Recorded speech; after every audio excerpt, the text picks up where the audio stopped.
Graça e paz, amados irmãos, amadas irmãs. Eu quero falar contigo sobre algo talvez tão conhecido, mas que devemos ter sempre em nossa lembrança e que é muito importante para as pessoas que estão se aproximando de Jesus, pois para mim é uma das coisas mais essenciais, né? Jesus é o autor e consumador da nossa fé. A Bíblia diz que devemos olhar para Ele, olhar somente para Jesus. A Bíblia revela que devemos deixar todo o embaraço, porque o embaraço ele está bem perto de nós. A Bíblia diz que o embaraço ele rodeia-nos de muito perto.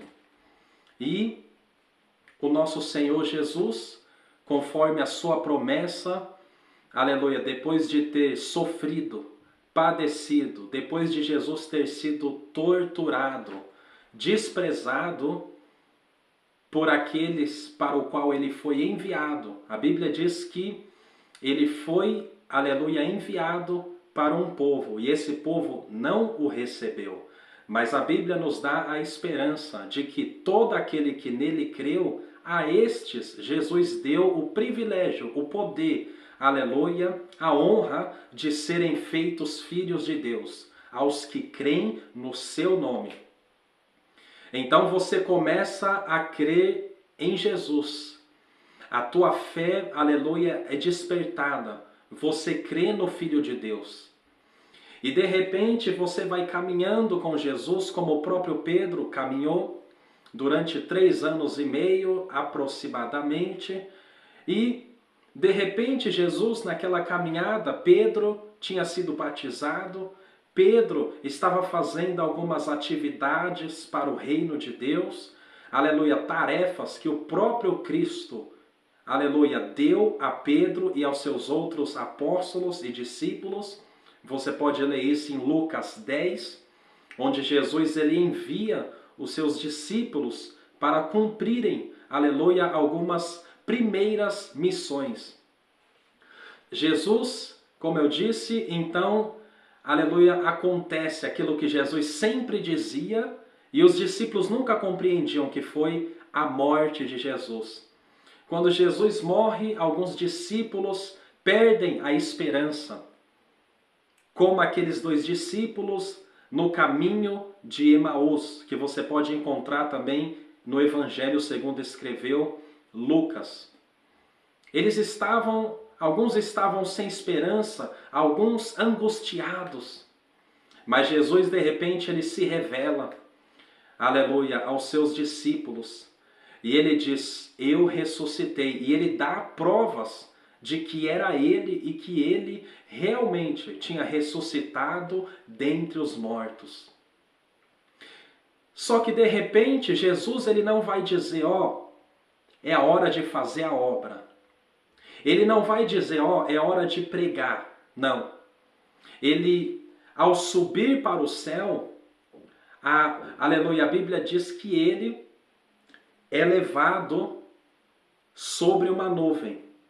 E 2 varões de branco olham para os discípulos ali no Monte das Oliveiras e dizem, por que vocês estão olhando para cima, olhando Jesus subir?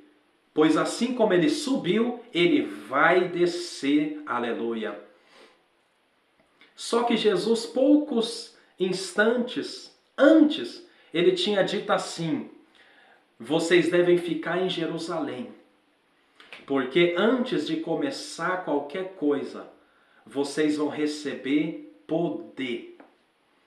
Vocês vão ser revestidos de poder. O poder de Deus descerá sobre vós e então, vocês serão minhas testemunhas.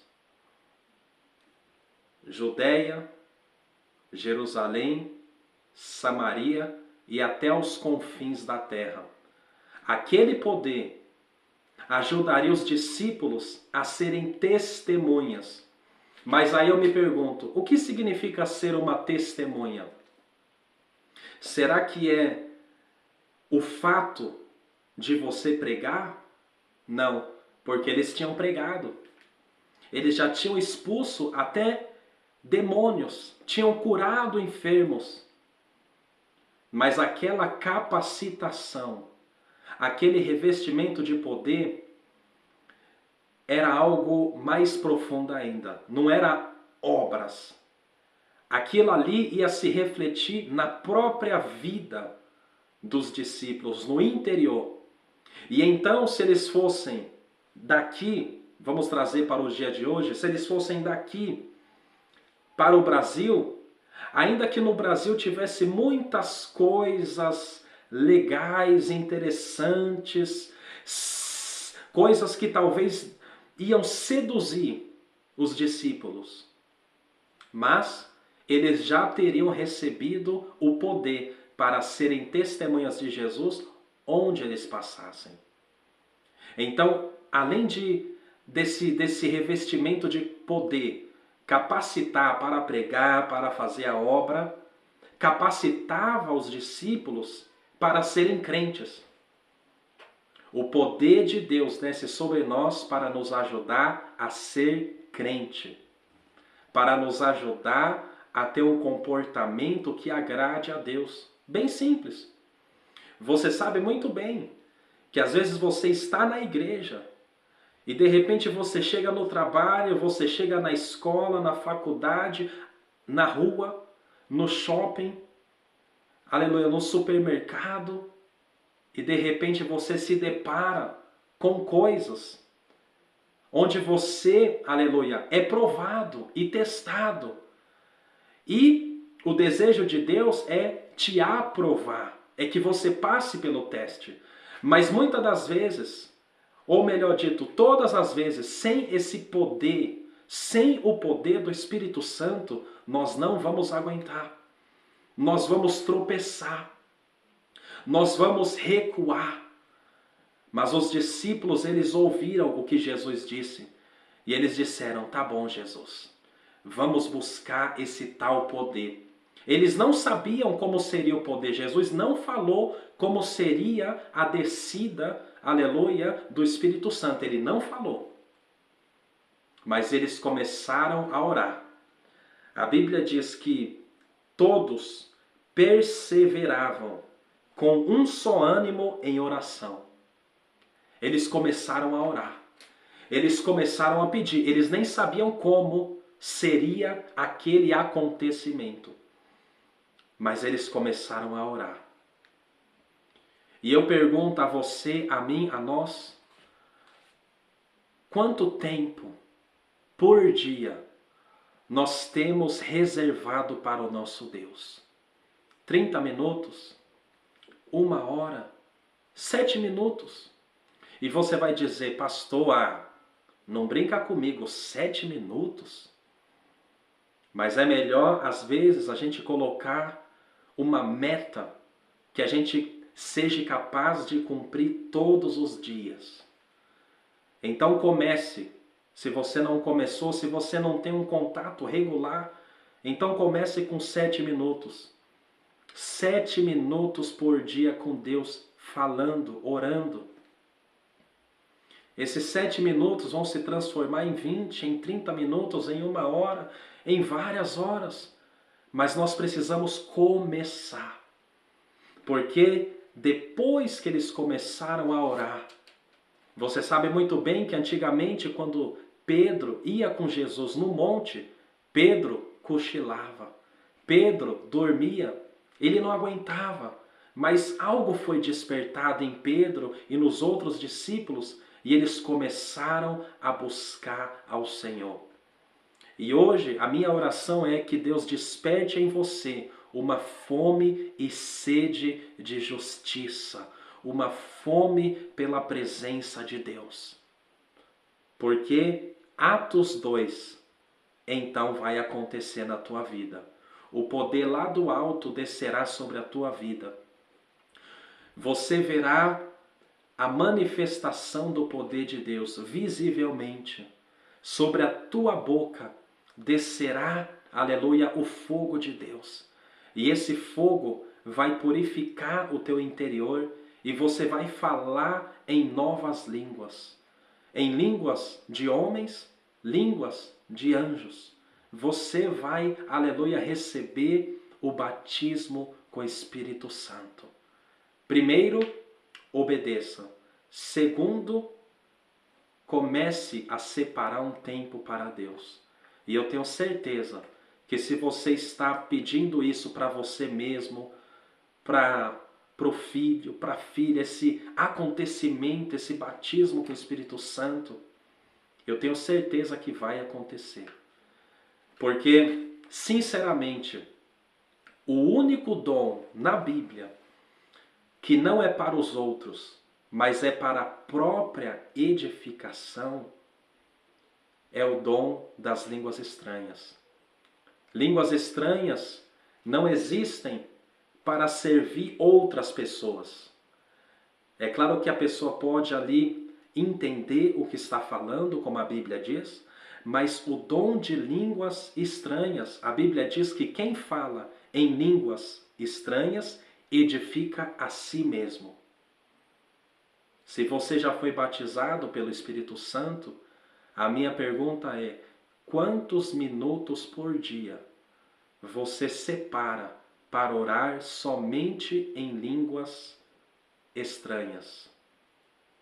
Quanto tempo você ora no Espírito? Quanto tempo? Separe 10 minutos por dia.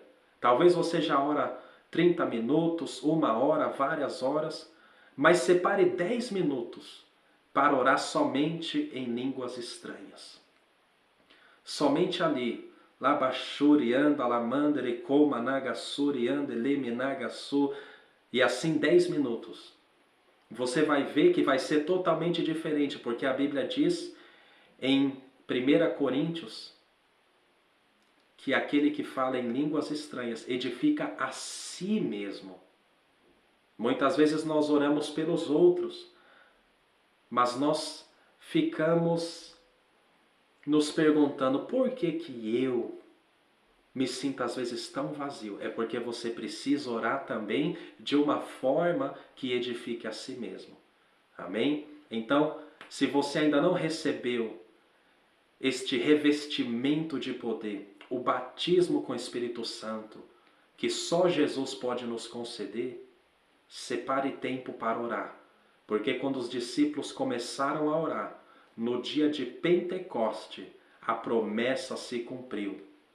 Eu quero te dizer que se você separar um tempo para Deus, para rogar pelo poder lá do alto, é só uma questão de tempo, até você, quando você menos esperar, ser surpreendido, como aconteceu em Atos dos Apóstolos, capítulo 2.